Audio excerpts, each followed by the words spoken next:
అందరికీ నమస్కారం అండి. ఇప్పుడు చెప్పబోయే కథ పేరు వైజు నారాయణ హరి. ఈ కథని రచించిన వారు సుజాత గారు. ఇక కథలోకి వెళ్ళిపోతే, నవంబర్ 9th మా మ్యారేజ్ డే. ఎప్పుడు సెలబ్రేట్ చేసుకునేందుకు మాకు అవకాశం దొరకలేదు.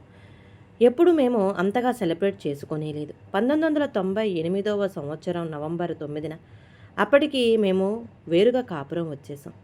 బంధువులందరూ ఇంటికి వచ్చి సరదాగా మాట్లాడుకుంటుంటే తిరుపతి బ్లిస్ హోటల్లో జరుగుతున్న ఫుడ్ ఫెస్టివల్ గురించి మాట్లాడుకున్నాం. 150 రూపాయలకి రూపీస్ ఫర్ హెడ్, 45 రకాల డిషెస్, అన్లిమిటెడ్ ఫుడ్, అందరికీ నోరూరింది. అంతేకాక డిఫరెంట్ ఐస్ క్రీమ్స్. అందరూ 4 సంవత్సరాలు పైబడిన వారు అక్కడికి వెళితే సెలబ్రేషన్స్ అదిరిపోతుంది అనుకున్నారు. మా వారు ఫస్ట్ ఓటు వేశారు. నాకేమో గుండెల్లో రైళ్లు పరిగెత్తాయి. 16 మంది ఉన్నాం. ఒక్కొక్కరికి 150 రూపాయలు డబ్బు ఖర్చు అవుతుంది అనే కంటే ఒకరి భోజనానికి 150 రూపాయల, అమ్మో, నా మనసు అంగీకరించలేదు. నాతో పాటు కొంతమంది అదే మాట అన్నారు. చెప్పాలంటే అప్పట్లో 150 రూపాయలంటే చాలా ఎక్కువ. అంతేగాక మనమంతా అంత డబ్బుకి న్యాయం చేయలేము. వాళ్ళు ఎంత పెట్టినా మనం తినగలిగేదే కదా తింటాము. అంత డబ్బు వేస్టు అన్నాను నేను. మా వారు నన్ను అరిచి, నీదంతా పిసినారి చేష్టలు, అందరూ సరదాగా కలిశాము కదా, సాయంత్రం వెళదాం అని డ్యూటీకి వెళ్ళిపోయారు. ఆయన వెళ్ళగానే మనం వండుకుంటే 500 కూడా ఖర్చు కాదు, నేను వంట చేస్తాను అన్నాను. బంధువులు, నువ్వు డ్యూటీకి మేము వండుతాం అన్నారు. అప్పట్లో మా ఇంటికి బంధువులు వస్తే వాళ్లే వంట చేసేవాళ్ళు. నా పని పిల్లలందరికీ భోజనాలు పెట్టడం. మేము 6 మంది అన్నదమ్ములు, అక్క చెల్లెళ్ళు. అప్పుడప్పుడు అందరూ మా ఇంటి దగ్గర కలిసేవాళ్ళం. 2 జంటలు హైదరాబాదులో ఉండటం వల్ల 4 జంటలు మాత్రమే మా ఇంట్లో ఉండారు. 8 మంది పెద్దవాళ్ళు, 8 మంది పిల్లలు. అలాగే అని సంతోషంగా డ్యూటీకి వెళ్ళిపోయాను. సాయంత్రం 5ంటికి ఇంటికి వచ్చి గుమ్మంలో అడుగు పెడుతూ గుమ్మం నుండి గట్టిగా వాసన పీల్చాను. ఏ వాసనలు లేవు అంటే వంట లేదన్నమాట. నిరుత్సాహంగా అనుకొని ఇంట్లో అడుగు పెట్టగానే మా అక్క అందరూ బిస్లీకే ఓటేశారు. మధ్యాహ్నం పప్పుచారు చేసుకొని తినేసాము. ఇప్పుడు కేక్ కట్ చేసేసి అందరం బ్లిసిస్కి వెళ్ళి పోదాం అంది. అయిష్టంగా సరే అన్నాను. నా మనసు డబ్బు కంటే కూడా వృధా అని మాత్రమే ఆలోచించింది. మా వారు కూడా డ్యూటీ నుండి వచ్చి, నువ్వు ఎన్నిట వృధా చెయ్యటం లేదు, భలే పొదుపు చేశావు కానీ ఖచ్చితంగా అందరం ఈరోజు హోటల్కే అని తేల్చేశారు. మా అన్నదమ్ములు డబ్బు గురించి ఆలోచించుకు మేం పెడతాంలే అన్నారు. ఎవరి డబ్బైనా డబ్బే కదా, పిల్లలు 150 రూపాయలకు ఏం తింటారు, అందుకని అన్నాను. తినాలి అనేనా, తినకపోతే పోయారు. అక్కడ అన్ని రకాల డిష్లు చూడగానే వాళ్ళు సరదాగా సంతోషంగా ఉంటారు. అందులోనూ అన్ని ఫ్లేవర్స్ ఐస్ క్రీమ్స్ ఉన్నాయట. వెళదాం. చివరికి అందరూ తేల్చేశారు.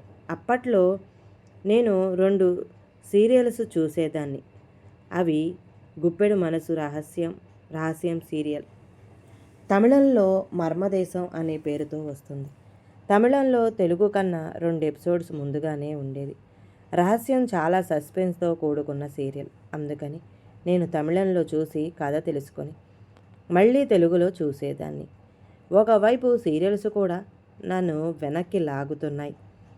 8 గంటలకి కేక్ కట్ చేశారు. బర్త్డే సెలబ్రేషన్స్ అయ్యింది. పిల్లలు కేక్ తింటూ ఉంటే వద్దని చెప్పాను. ఇక్కడ కడుపు నింపుకుంటే అక్కడ ఏమీ తినలేరు అని. 4 ఏళ్ల నా కొడుకు కేదారనాథ్, ప్లీజ్ అమ్మా, ఒక్క ముక్క తింటాను అన్నాడు. వద్దు నాన్న, అక్కడ నీకు బోలెడు ఐస్ క్రీములు ఉంటాయి. నువ్వు ఇక్కడ తింటే అక్కడ ఏం తింటావు చెప్పు, నా మాట విను అని వాడి దగ్గర నుండి కేకు తీసి దాచిపెట్టాను. ఖాళీ కడుపుతో వెళితే బాగా తింటారు అని నా ఉద్దేశం. కానీ వాడు మారం చేసి క్రీమ్ తిన్నాడు. అందరూ బయలుదేరడానికి రెడీ అవుతుండే నేను టీవీ ఆన్ చేసి సీరియల్ చూస్తున్నాను. మర్మదేశం టైటిల్ పడింది. 8:30 టైం. ఏమండి, ఈ సీరియల్ చూసి బయలుదేరదామా అడిగాను. మా వారికి చాలా కోపం వచ్చింది. ఇప్పుడే 8:30, పిల్లలు మళ్ళీ ఏం తింటారు, నిద్రపోతే కష్టం, ఎలాగోలా ఆపాలని నీ ప్రయత్నం అని రుసరుసలాడుతూ కిందకి దిగారు. నేను వెంటనే ఆయన వెనక దిగేశాను. నాతో పాటు మిగిలిన అందరూ మా మ్యారేజ్ డే కదా. నేను పట్టుచీర గట్టి నగలన్నీ అలంకరించుకున్నాను పొద్దున్నే. అలాగే హోటల్కి కూడా బయలుదేరాను. మా వారు స్కూటర్ ఎక్కి నాతో పాటు ఎవరు వస్తారు అడిగాడు. నేను వెంటనే అంటే నేను అంటూ చాలామంది స్కూటర్ ఎక్కి దిగారు. చివరికి మా బావ, మా ఆయన రెడీ అయ్యారు. నా కొడుకు కేదార్ వాళ్ళ నాన్న స్కూటర్లో బయలుదేరితే చాలు వెంటనే ముందున్న ఖాళీ ప్లేస్కి ఎక్కి నిలబడతాడు. ఇప్పుడు అదే పని చేశాడు. వాడిని వద్దని నేను లాక్కోపోతే ఉండనీలే, నీకిబ్బంది, నీవు పాపను చూసుకో అన్నారు మా వారు. పాపకు 7 ఏళ్ళు. స్కూటర్ వెళ్ళిపోయింది. ఎందుకో నా మనసేం బాగోలేదు. వద్దు వద్దు అని అనిపిస్తుంది. ఏమైనా అంటే డబ్బు గురించి ఆలోచిస్తుంది అనుకుంటారు. ఎందుకో మనసు ఆందోళనగా ఉంది. మేముండేది సిఆర్ఎస్ రైల్వే క్వార్టర్స్లో. పట్టాలు దాటితే బస్ స్టాప్. మేము పట్టాలు దాటం. నా కూతురు నా చెయ్యి విడుచుకొని పరిగెత్తుకుంటూ దాటేసేది. నాకు కోపం వచ్చింది. ఒకవేళ ఈ సమయంలో రైలు వచ్చి ఉంటే అమ్మో, పరిగెత్తుకుంటూ వెళ్ళి దాన్ని పట్టుకొని 4 బాదాను వీపువై. అది 6 రాగం మొదలుపెట్టింది. మా అక్క కోపంగా నా దగ్గర నుంచి పాపను తీసుకొని, అలా ఎందుకు కొట్టావు? చిన్నపిల్ల, తెలియదు కదా, నువ్వు ముందుగానే పట్టుకొని ఉండాలి, ఇక నేను చూసుకుంటాలే అని నన్ను మందలిస్తూ నా కూతురితో పాటు నా కూతురిని పట్టుకొని నడుస్తూ, డబ్బు గురించి ఆలోచిస్తున్నావా, నేను ఇస్తాలే అంది. అది కాదక్క, నేను బ్యాగులో 3500 పెట్టుకొని వచ్చాను. ఇప్పుడు నా దగ్గర డబ్బులు ఉన్నాయి, వేస్ట్ అనిపించింది అంతే. అయినా ఇప్పుడు నాకేం అలాంటి ఆలోచన లేదు అన్నాను. స్కూటర్ బయలుదేరిన 2 నిమిషాలకి మేము టౌన్ బస్సు ఎక్కాము. మనసంతా అలజడిగా ఉంది. ఎందుకో మనసేం బాగాలేదు. ఖచ్చితంగా డబ్బు ఖర్చవుతుంది అని అయితే మాత్రం కానే కాదు. ఆలోచిస్తూ సీట్లో కూర్చున్నాను. బస్సు పోతూ ఉంది. క్షణానికి నాలో కలవరం ఎక్కువవుతుంది. సడన్గా కళ్ళ ముందు స్కూటర్ పడ్డట్టు కనిపించింది. సీటులో నుంచి గట్టిగా అరుస్తూ లేచి నిలబడ్డాను. నా పక్కనే ఉన్న మా అక్క, ఏమిటి అలా అరుస్తున్నావు అని తను లేచి నిలబడింది.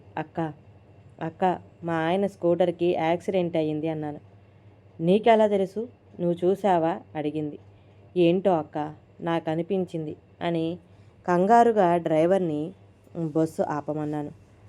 డ్రైవర్ ఎందుకమ్మా అని అడిగాడు. యాక్సిడెంట్ అయింది. ఎక్కడయిందమ్మా? నాకు అద్దం ముందు కనిపిస్తుంది. నాకేమీ కనిపించలేదే బస్సు తోలుతూ అన్నాడు. అయ్యో లేదయ్యా, నేను బాగా చూశాను. నువ్వు ఆపు. 1998లో కృష్ణతేజ అనే కాలేజీని మోపెడ్స్ అనేవాళ్ళు. అక్కడ నుండి బ్లిస్ వరకు పెద్దగా ఏవీ ఇండ్లు ఉండేటివి కాదు. కాటన్ మిల్లు దగ్గర కూడా రోడ్డు పక్కన ఏవో 2 అంగళ్ళు ఉండేటివి. అవి కూడా బొంగులు. ఆటో నగర్ అనేది అప్పట్లో లేదు. రోడ్డు వెడల్పు తక్కువ, ఇప్పటిలా విశాలంగా లేదు. 40 అడుగుల రోడ్డు కూడా ఉందో లేదో. విఎంసి కళ్యాణ మండపం అనేది కూడా ఊరి చివర నిర్మానుష్యంగా ఉండేది. బ్లిస్ కూడా ఇంచుమించు అంతే. డ్రైవరు నా గోల తట్టుకోలేక బ్లిస్ దగ్గర ఆపాడు. నాతో పాటు మిగిలిన 11 మంది కూడా దిగేశారు. అందరికీ నాపై కోపం. నేను అవేమీ పట్టించుకోలేదు. గబగబా హోటల్లోకి పరిగెత్తాను. సెక్యూరిటీ గారిని, ఎవరైనా చిన్నపిల్లలను తీసుకొని ఇప్పుడే స్కూటర్ దిగారా అని అడిగాను. అడుగుతున్న నా కళ్ళు చుట్టూ వెతుకుతున్నాయి. స్కూటర్లు ఆపిన ప్రదేశంలో మా స్కూటర్ ఉందేమో చూశాను. లేదు. నా కంగారు మరింత ఎక్కువవుతుంది. ఎవరూ రాలేదమ్మా. చిన్నపిల్లని తీసుకువచ్చారా అండి ఇద్దరు? అమ్మా, నేను ఇక్కడే ఉన్నాను, ఎవరూ రాలేదు ఖచ్చితంగా అన్నాడు. నేను వెంటనే బయటకు పరిగెత్తాను. మా అన్నదమ్ములు, అక్కా వదినలు అందరూ నన్ను విచిత్రంగా చూస్తున్నారు. కానీ నేను అవేమీ పట్టించుకోనేలేదు, గమనించుకోనేలేదు. నా కంగారులో నేనున్నాను. రోడ్డు మీదకి వెళ్ళి బస్సు ఆపాను. బస్సు ఆగ్గానే 2 స్టెప్పులు ఎక్కి డ్రైవర్తో దారిలో ఎక్కడైనా యాక్సిడెంట్ అయ్యిందా అని అడిగాను. అలాంటివేమన్నా ఉంటే బస్సు వచ్చి ఉండదు కదమ్మా అన్నాడు సాధారణంగా. అటునొచ్చి వస్తున్న మరో వెహికల్ని ఆపాను. ఇలా పిచ్చిదానిలా వస్తున్న ప్రతి వెహికల్ను ఆపటం, అడగటం. మా రెండో అన్నకి చాలా కోపం వచ్చింది. ఎప్పుడు చూసినా అపశకునం మాటలు. ఎంతమంది చెప్పినా నువ్వు వినటం లేదు. చీకట్లో నీకు ఎలా కనిపించింది? విడ్డూరంగా మాట్లాడుతున్నావు. నేను ఇప్పుడే వెళతాను. వెళ్ళి చూసి అక్కడ ఇలాంటివి లేదు అనుకో, అప్పుడు చెప్తా నీ పని అని విసుక్కుంటూ వెళ్ళిపోయాడు. నిజమే, వాళ్ళందరి మూడ్ నేను చేంజ్ చేశాను. కానీ నాకు అవేం గుర్తు రావటం లేదు. మా అన్న కోపాన్ని పట్టించుకునే స్థితిలో నేను లేను. ఈసారి ఒక ఆటో వచ్చింది. చెయ్యి చూపి ఆపాను. ఆటో అతను ఆపాడు. బాబు, దారిలో ఏదైనా యాక్సిడెంట్ అయ్యిందా? దీనంగా అడిగాను. అతను సానుభూతిగా, ఏమ్మా ఎందుకు అడుగుతున్నావు అని అడిగాడు. మా వాళ్ళు చిన్న పిల్లలతో స్కూటర్లో వచ్చారు, ఇంకా రాలేదు అందుకని. ఈ ఆటోలో ఉండే వాళ్ళు మీ వాళ్ళేమో చూడమ్మా. అంతవరకు నా కళ్ళు డ్రైవర్నే గమనించాయి. ఆయన ఆ మాట అనగానే ఆటోలో ఉన్న వాళ్ళని చూశాను. నా గుండె లవిసిపోయాయి. అచేతనంగా పడి ఉన్న నా కొడుకు కేదార్నాథ్, మరోవైపు మా ఆయన, కుడివైపు భుజం నుండి కాళ్ళ వరకు పూర్తిగా డ్యామేజ్ అయి ఒళ్ళంతా రక్తంతో, ముందు సీట్లో డ్రైవర్ పక్కన స్వల్ప గాయాలతో మా బావ. ఏ గాయాలు లేకపోయినా బిత్తరపోయి భయంతో కూర్చున్న మా అన్న కొడుకు, వాడు 4 ఏళ్లే వాడే. మా ఆయనకు తల నుంచి రక్తం కారుతుంది. గడ్డం చిట్లిపోయింది. సుజాత, నువ్వు ఇక్కడెందుకు ఉన్నావు?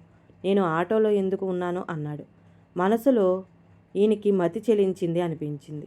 మా వాళ్ళంతా ఒక్కసారిగా గల్లున ఏడుస్తూ వాళ్ళపై పడబోయారు. నేను వాళ్ళందరినీ వెనక్కి నెట్టేసి లోపల ఉన్న మా అన్న కొడుకుని వాళ్ళకి అందించి, నేను అక్కడ కూర్చొని నా బిడ్డను నా చేతుల్లోకి తీసుకొని ఆటోని ఏదైనా మంచి ప్రైవేట్ హాస్పిటల్కి తీసుకెళ్ళు అన్నాను. చేర్చుకోరమ్మా, ఇది పోలీస్ కేసు. సరే, గవర్నమెంట్ హాస్పిటల్కే వెళ్ళు. అసలు యాక్సిడెంట్ అంటేనే పోలీస్ కేసు అమ్మా. పోలీసు వాళ్ళు వచ్చే వరకు అసలు ఏమీ కదిలించకూడదు. ఎన్నోసార్లు ప్రాణాలతో కొట్టుకులాడుతూ ఉన్న మనుషులు, పోలీసులు వాళ్ళు చేసే ఆలస్యానికి నిండు ప్రాణాలు పోగొట్టుకుంటారు. కానీ ఈవేళ అదృష్టం, ఆ రూట్లో వీరి వెనకే ఓ డాక్టర్ వస్తున్నాడు. అతను నేను చెప్పుకుంటా అని అక్కడే ఉన్న నన్ను పిలిచి ఆటోలో వీళ్ళని ఎక్కించాడు. అలాగా? ఎవరతను? వెనకే వస్తున్నాడమ్మా. ఆయనే చెప్పారు రుయా హాస్పిటల్కు తీసుకెళ్ళమని. అతను చెప్తున్నాడు. ఎవరో ఏమో. మనసులో ఆ డాక్టర్కి నమస్కరించుకున్నాను. కానీ మనసంతా దుఃఖంతో నిండిపోయింది. ఆందోళన, నా భర్తకు బిడ్డకు ఏమవుతుందోనని. ఆ రోజుల్లో యాక్సిడెంట్ అనేది ఒక కేసు. ఎంతోమంది ప్రాణాలు ట్రీట్మెంట్ ఆలస్యమయ్యి పోగొట్టుకున్నారు. ఒక్కొక్కసారి సాయంత్రమైన క్షతగాత్రులు అక్కడే ఉండేవారు. మరి నా అదృష్టమో ఏమో, అదే సమయంలో వీరి వెనకే ఆ డాక్టర్ రావడం. అతని పేరు జనార్దన్. రేణిగుండలో famous doctor. ఈనాటికి ఆయన్ని తలుచుకుంటూ ఉంటాను. 23 సంవత్సరాల క్రితం చూసిన ఆ ముఖంను ఈనాటికి మర్చిపోలేదు. నా పాలిట అతను దేవుడు. మానవత్వం అంటే ఏమిటో అతడు చూపాడు. డాక్టర్ ఏం చెయ్యాలో అతను చేశాడు. అలాంటి డాక్టర్లు కలకాలం ఉండాలి. దేవుడా, కాపాడు కాపాడు కాపాడు అనుకుంటున్నాను. అంతలో హాస్పిటల్ వచ్చింది. పొత్తిళ్ళలో బిడ్డల 2 చేతులతో ఎత్తుకొని ఎమర్జెన్సీ వార్డుకి పరిగెత్తాను. ఆటో అతన్ని, మా ఆయన్ని లోపలికి తీసుకురా అని చెప్పాను. మా బావ, ఆయన నడవగలను, లోపలికి వచ్చేశారు. నేను లోపలకు అడుగు పెట్టగానే డాక్టర్ ఎదురయ్యారు. నా బిడ్డని ఆయనకు అందిస్తూ, సార్ కాపాడండి. నా బ్యాగ్లో 3500 ఉన్నాయి. నా మెడలో చేతిలో ఉండే గాజులు, బంగారం అంతా ఇచ్చేస్తాను సార్. ఏం మాట్లాడుతున్నానో కూడా తెలియకుండా చాలా దీనంగా వేడుకున్నాను. అంతలో నర్సు నా చేతిలో బిడ్డను అందుకుంది. నేను వెంటనే మెడలో నగలు తీసి డాక్టర్ చేతిలో పెట్టబోయాను. ఆయన నా సొంత అన్నదమ్ముడిలా నేను తీయబోతున్న నగలను 2 చేతులతో మెడలోనే ఉంచి, నా 2 భుజాల మీద చేతులు వేసి నన్ను తీసుకెళ్ళి బెంచి మీద కూర్చోబెట్టాడు. స్థిమితంగా ఉండు అన్నట్లు భుజం మీద తడుతూ, ఓపిగ్గా ఉండు, మేము చూసి చెబుతాము అన్నాడు. నిమిషాల్లో కాదు క్షణాల్లో డాక్టర్లు, నర్సులు నా బిడ్డని, మా ఆయన్ని చుట్టుముట్టారు. నేను లేచి నా బిడ్డ దగ్గరికి వెళ్ళాను. వాడు బొలుక్కున బ్లడ్ కక్కాడు. బ్లడ్ కింద పడకుండా 2 చేతులతో దోసెలు పట్టాను. బ్లడ్లో తెల్ల ముక్కలు, ఒక జులు. డాక్టర్ వెంటనే మెదడా అని ప్రశ్నించాడు నన్ను అడుగుతారేమిటి సార్, నాకేం తెలుసు. నా కళ్ళల్లో ఒక్క కన్నీటి చుక్క లేదు. అత్యంత దీనంగా ఉన్నాను. నా భుజాల మీద చేతులు వేసి, డాక్టర్, నాకు అతని ముఖం ఇప్పటికీ గుర్తు ఉంది కానీ పేరు తెలుసుకోలేదు. అమ్మ, నిన్ను అక్కడ కూర్చో అన్నాను కదా, ఎందుకు వచ్చావు అని అడిగాడు. వెళ్ళిపో అన్నట్టు సైగ చేస్తూ నేను నా చేతిలోని రక్తాన్ని అక్కడున్న వాష్ బేసిన్లో వేశాను. తెల్లగా ఉన్న ముక్కల్ని పట్టుకొని చూశాను. సంతోషంగా అరుస్తూ, అవి కేకులోని క్రీమ్ ముక్కలు అన్నాను. బ్రతికిన ప్రయోజనం లేదు, అంధుడైపోయాడు తేల్చి చెప్పాడు పరిశీలించిన మరో డాక్టర్. ఒకతను నా వద్దకు వచ్చి, బిడ్డను మర్చిపో, ఏం చేసినా దక్కడు, కనీసం ఆయనైనా బ్రతుకుతాడేమో, ఆయన దగ్గరికి పోమ్మా, ఆయన నిన్నే కలవరిస్తున్నాడు అని నన్ను అటువైపుకు లాక్కెళ్ళాడు. మల్టిపుల్ ఫ్రాక్చర్స్, ఆపరేషన్ చెయ్యాలన్నా ఏది చెయ్యాలి, ఎక్కడ చెయ్యాలి? తల పట్టుకున్నాడు డాక్టర్. అచేతనంగా వాళ్ళని చూస్తున్నాను. హఠాత్ పరిణామం, హతాస్తురలైపోయాను. అందరికీ హాస్యాస్పదం అనిపించవచ్చు. ఆ క్షణంలో నాకు ఏం చేయాలో తోచలేదు. ఒక్క భగవంతుడు తప్ప మరేమీ గుర్తు రాలేదు. ఇంతకు మునుపు డాక్టర్లను కలవరించిన నేను, హాస్పిటల్ తరవగా చేరుకోవాలి అనుకున్న నేను, ఇప్పుడు చుట్టూ ఎంతోమంది ఉన్న ఒకవైపు మా ఆయన, మరోవైపు నా కొడుకు కేదార్నాథ్ బెడ్ మీద క్లిష్ట పరిస్థితిలో ఉంటే, నేను ఒక పిచ్చిదానిలా పద్మాసనం వేసుకొని తపస్సు చేస్తున్న దానిలా భగవంతుణ్ణి ధ్యానించటం మొదలుపెట్టాను. మనసంతా భగవంతుని పైన కేంద్రీకరించి ఓం నమఃశివాయ, ఓం నమఃశివాయ అంటున్నాను. ఇంతలో ఎవరో భుజం మీద చేయేసి గట్టిగా నన్ను కుదుపుతున్నారు. కళ్ళు తెరిచాను.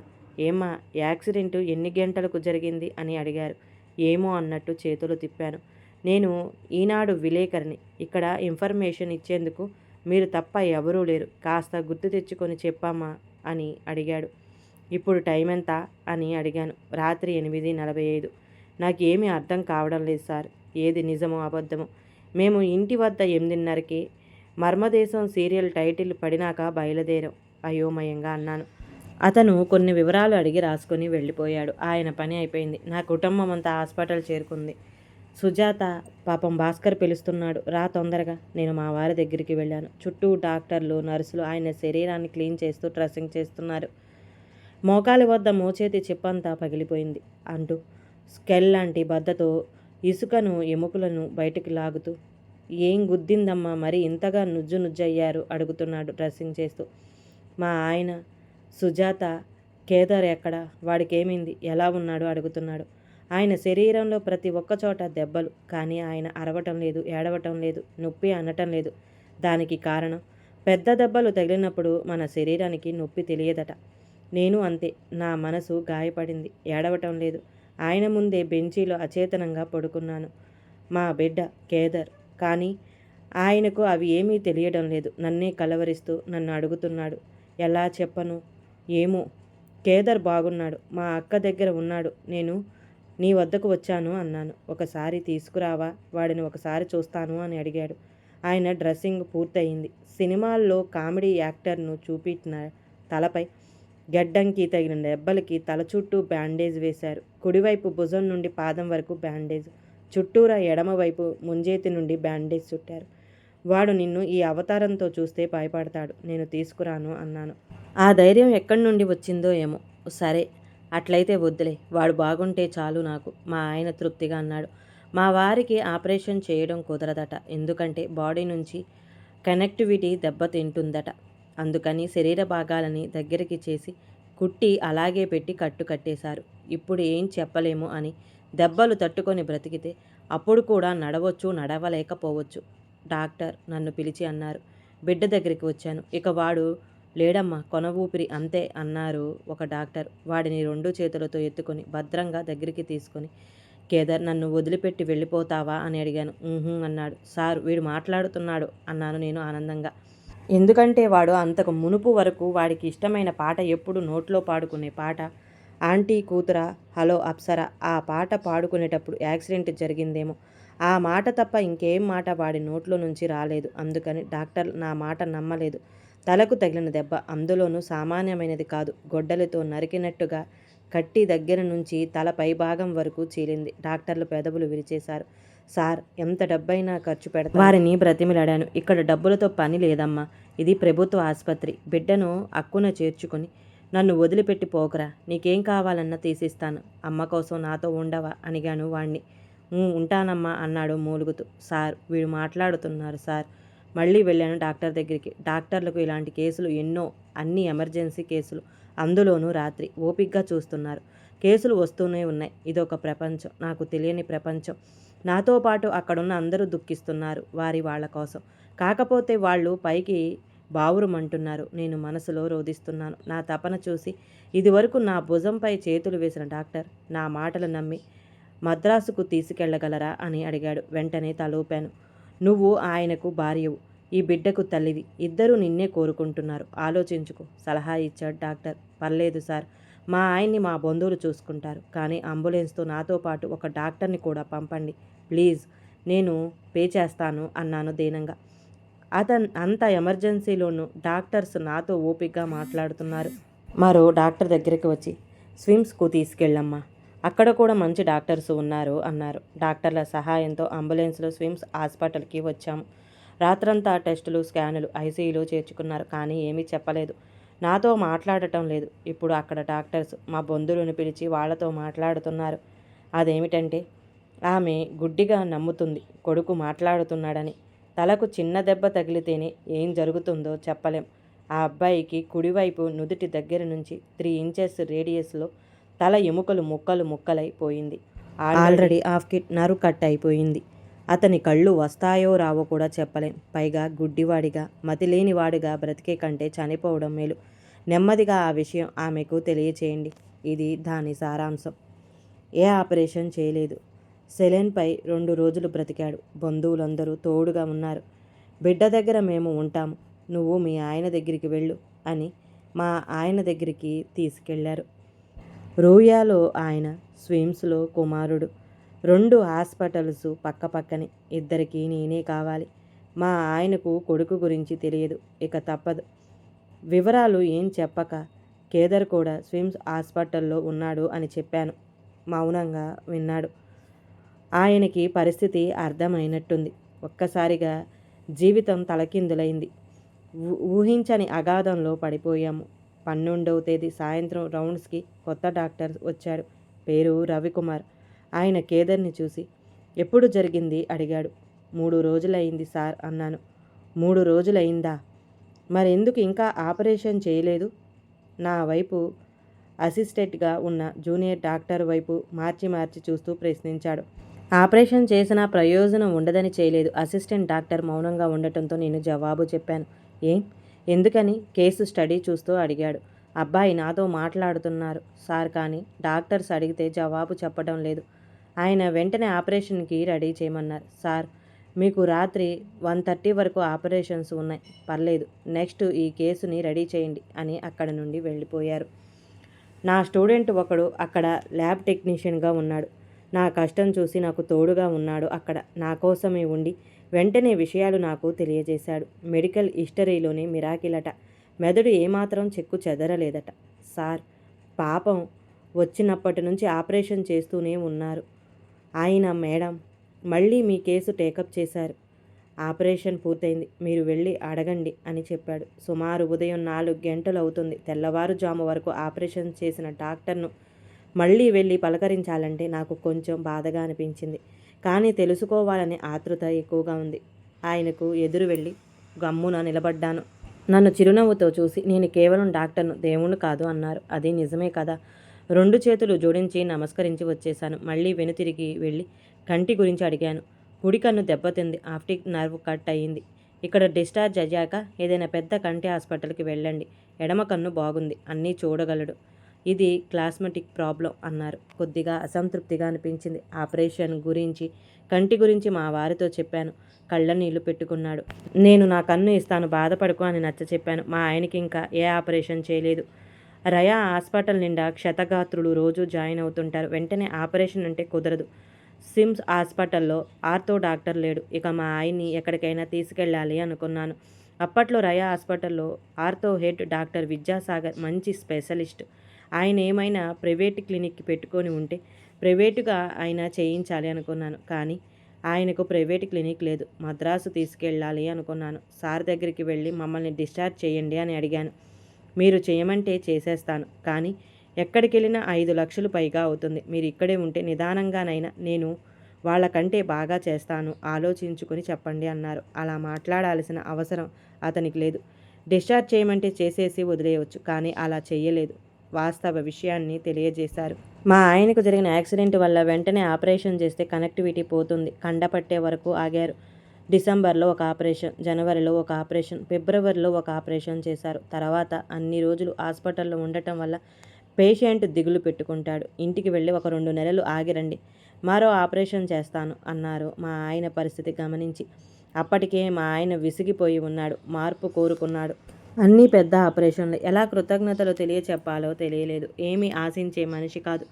స్వీట్స్ తెచ్చి ఇచ్చాను, అది కూడా తీసుకోలేదు. మోకాలి ఆపరేషన్ చేసేశారు. ఇక మిగిలింది యాంకిల్ దగ్గర. ఆ ఆపరేషన్ చేస్తే సరిపోతుంది. కానీ మా ఆయన కొద్ది రోజులు ఇంటి వాతావరణంలో ఉండటం మంచిదని డిశ్చార్జ్ చేసి ఇంటికి పంపారు. ఒక 2 నెలలు ఇంటి దగ్గర ఉండి మళ్ళీ వెళ్ళాము. టాలెస్ బోన్ విరిగిపోయింది. అది కూడా ఆపరేషన్ చేసేశారు. ఆయన నడవటానికి సంవత్సరం పట్టింది.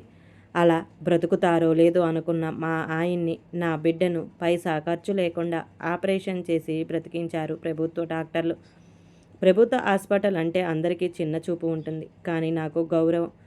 తక్కువ ఫెసిలిటీస్తో డాక్టర్లు పేషెంట్లను ఓపికగా చూస్తారు. వాళ్ళు కసిరినా, తిట్టినా, విసుక్కున్నా అది పని అలసటే కానీ మరొకటి కాదు. ఎప్పుడూ వాళ్ళను తలుచుకున్న భగవంతుడు వారికి నిండు నూరేళ్లు అలసట లేని జీవితాన్ని ఇచ్చి మరెందరికో సాయపడాలని కోరుకుంటున్నాను. ఈ కథ కనుక నచ్చితే ప్లీజ్ అండి లైక్ చేయండి. అలాగే ఛానల్ని సబ్స్క్రైబ్ చేసుకోవటం మాత్రం మర్చిపోమాకండి. మీ విలువైన అభిప్రాయాన్ని కామెంట్ బాక్స్లో కామెంట్ చేయండి. అందరికీ ధన్యవాదాలండి.